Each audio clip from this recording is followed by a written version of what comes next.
Это «Актуальное интервью». Меня зовут Петр Васильев. Здравствуйте. Накануне праздника Дня защитника Отечества всегда хочется отметить своим вниманием всех тех, кто по долгу службы обеспечивает нам безопасность, порядок жизнедеятельности. Одними из них, безусловно, являются наши пожарные. Наш гость в студии Михаил Булкин, заместитель начальника территориальной службы пожаротушения. Михаил Константинович, здравствуйте. Здравствуйте. Я предлагаю немножко углубиться в историю, почему вы выбрали именно профессию пожарного. По выбору своей профессии я, наверное, пошел по зову сердца и, так скажем, в возрасте формирования своей личности все мои друзья и знакомые уже служили в пожарной охране.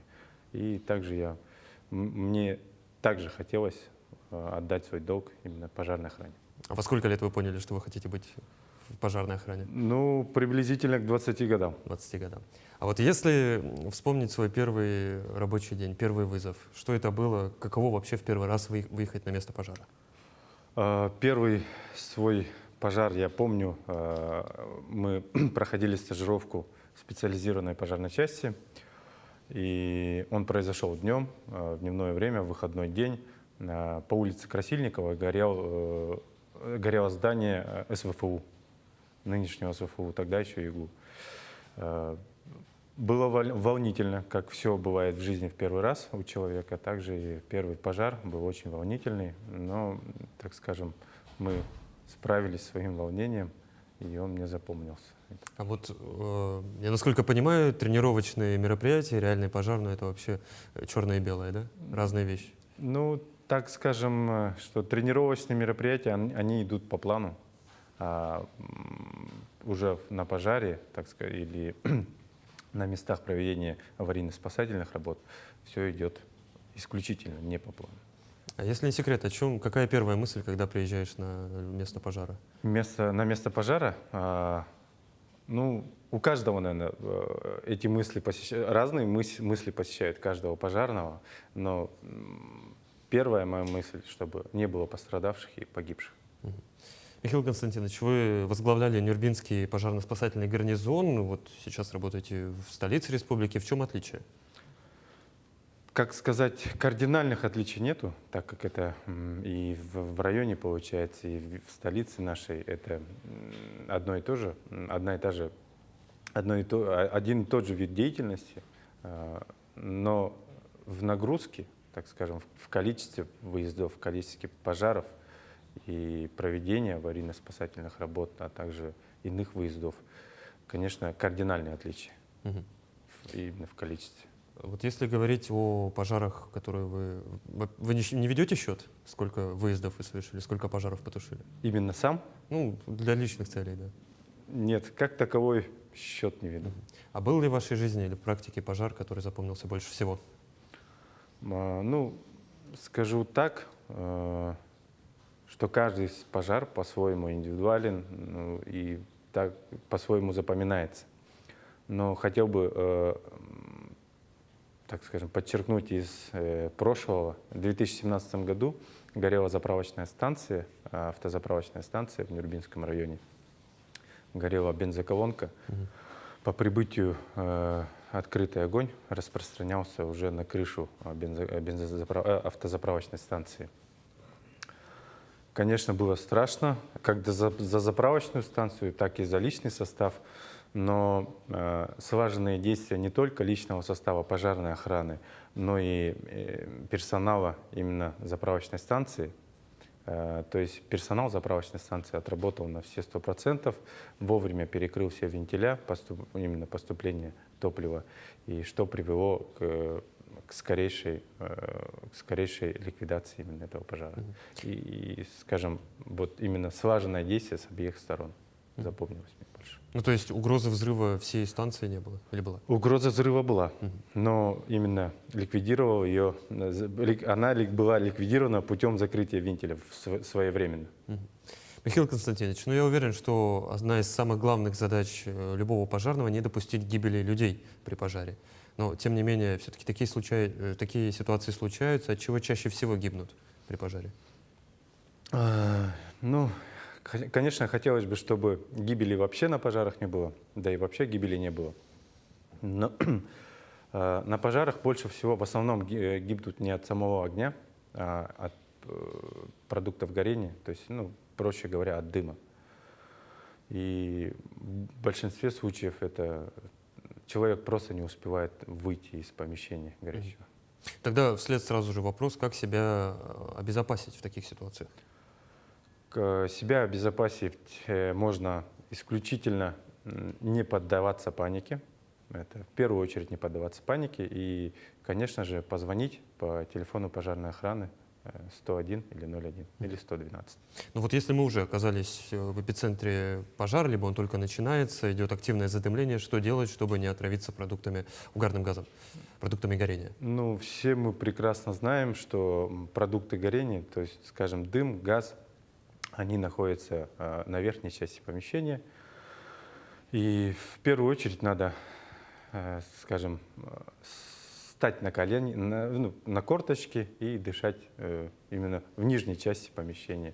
Намочить, если есть возможность, тряпку какую-нибудь и приложить мокрую тряпку к себе. И постараться, конечно, поскорее выбраться из помещения.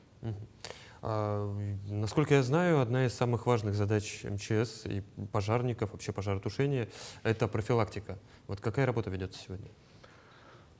На сегодняшний день и вообще ежедневно личным составом подразделений пожарной охраны, помимо работы в дежурные сутки, в свободное отнесение службы время, личный состав проводит, скажем, рейды и беседы с населением.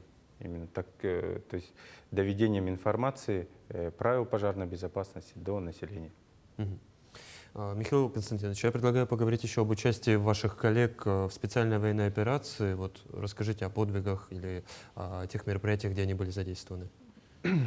Насколько я понимаю, они тоже на передовой. Так точно. Есть коллеги, которые непосредственно принимали участие в специальной военной операции. И друзья мои тоже в скором времени вернулись уже с мест проведения специальной военной операции. В этом году у пожарной охраны еще юбилейный год. Вот какие мероприятия планируете? Да, хотелось бы отметить, что в этом году пожарная охрана России отмечает свое 375-летие. И приурочив к этой дате, у нас запланировано ряд мероприятий. Это в первую очередь проведение соревнований по реагированию на ДТП и проведение аварийно-спасательных работ Дальневосточного федерального уровня. Это будет проводиться с 10 по 12 апреля на территории города Якутска. Помимо этого будут ряд мероприятий, именно пожарно-технические выставки и также конкурсы для детей. Михаил Константинович, я предлагаю еще немножко поговорить о вашей работе. Климат у нас в республике резко континентальный. Очень холодная зима, очень жаркое лето. Вот особенности работы зимой, летом, когда вот лично вам, так скажем, сложнее работается? Ну, скажем, конечно, сложнее всего пожарным в Якутии работать зимой, конечно же, зимой, потому что это суровые морозы, это рукавная линия у тебя замерзает, боевая одежда пожарного также замерзает. И то есть нужно применять особый алгоритм действий, алгоритм работы в условиях низких температур. А в чем отличается отличие? Летом жарко? Ну, скажем так, и на пожаре тоже жарко. Вот если есть у нас молодые желающие стать пожарным, какие 3 качества, на ваш взгляд, необходимы, чтобы войти в вашу профессию? И самое главное, как войти в вашу профессию? Где этому учат? Ну, учат этому как и в Якутии, так и в столице нашей родины, в Москве. Помимо этого, очень много учебных заведений в Российской Федерации, а также, конечно же, нужно быть физически подготовленным, иметь образование, хотя бы техническое, ну, среднеспециальное, чтобы начать с пожарного, и чувство ответственности, долга и так скажем, уметь быть сердечным, человечным и приходить на помощь. Михаил Константинович, хочу задать такой немножко банальный вопрос. Вот пожарные, когда спешат на вызов, это и у нас в фильмах, и в зарубежных фильмах показывают, как вы ловко все спускаетесь по определенному пилону вниз. Как удается? Это тоже элемент тренировки?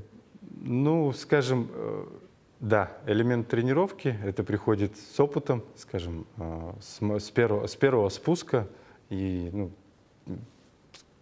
это абсолютно безопасно. И не во всех, конечно, пожарных подразделениях у нас имеются такие спуски. Ну, на Вилюйском тракте вот в пожарной... Да, специализированной пожарной части имеется, да. И весь личный состав этот спуск применяет. То есть учатся этому специально? Ну, как бы да. А почему нельзя пойти по лестнице? Ну, скажем, на сбор и выезд по тревоге пожарным дается 1 минута. То есть в течение 1 минуты, если, скажем, личный состав занимается приемом пищи, то есть в течение 1 минуты он должен покинуть подразделение. То есть они уже погрузиться в пожарную машину и выехать. То есть одеться, так точно. проверить оборудование Да. и погрузиться в пожарную В машину. течение Всё 1 минуты. минуты, да. Соответственно, вот это экономит Так силы и точно, да. средства. Это экономит время. Михаил Константинович, ну, у нас сегодня есть возможность в преддверии Дня защитника Отечества поздравить ваших коллег, поздравить всех мужчин с наступающим праздником и что-то пожелать нашим телезрителям. Пользуясь случаем, хотел бы поздравить всех своих коллег и не только, всех земляков, мужскую половину населения с грядущим нашим праздником, с Днем защитников Отечества.